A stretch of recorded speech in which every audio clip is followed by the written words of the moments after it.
Pajak aneh yang memicu Perang Jawa.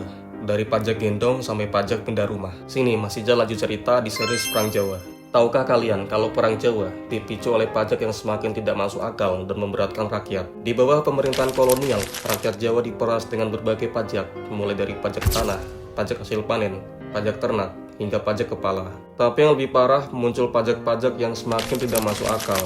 Ada pajak gendong, yang mengharuskan ibu-ibu membayar pajak lebih jika menggendong anak saat melewati gerbang tol. Lalu ada pajak gamelan yang mewajibkan pemilik gamelan membayar upeti tahunan kepada pemerintah. Tak berhenti di situ, ada juga pajak pindah rumah, di mana seseorang harus membayar jika ingin pindah ke tempat lain. Bahkan ada pajak jumlah pintu dan pajak halaman rumah yang membuat rakyat semakin tercekik. Selain itu, gerbang tol yang dikelola oleh bandar-bandar Tionghoa semakin memperparah keadaan. Mereka menyewakan haknya berkali-kali, sehingga pajak yang harus dibayar rakyat menjadi berlipat ganda. Seorang petani yang ingin menjual hasil panennya ke pasar bisa kehilangan sebagian besar dagangannya hanya untuk membayar biaya masuk. Bahkan jika petani membawa ternak dan ternaknya menginjak tanah milik bandar, maka akan dikenai denda.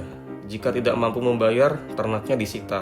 Hukuman bagi rakyat yang tidak mampu membayar pajak juga kejam. Bahkan ada bandar Tionghoa yang memiliki rumah tahanan dan pasukan sendiri untuk menahan mereka yang menunggak pajak. Bahkan para bupati yang menghadap raja untuk menyerahkan pajak pun sering digeledah secara kasar. Takut kalau mereka menyelundupkan permata. Tak jarang mereka terpaksa menggunakan uang pajak rakyat hanya untuk membayar biaya perjalanan. Ketika rakyat semakin sengsara, mereka mulai melawan.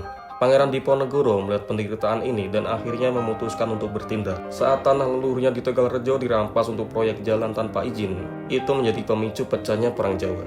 Nah, di series Perang Jawa selanjutnya, kita akan membahas tentang perang dingin antara Diponegoro dan geng Paliraja, dan tragedi dan perkencono yang diduduki oleh orang Belanda. Sampai jumpa di episode series Perang Jawa selanjutnya. Jangan lupa like, share, dan komen jika konten ini bermanfaat.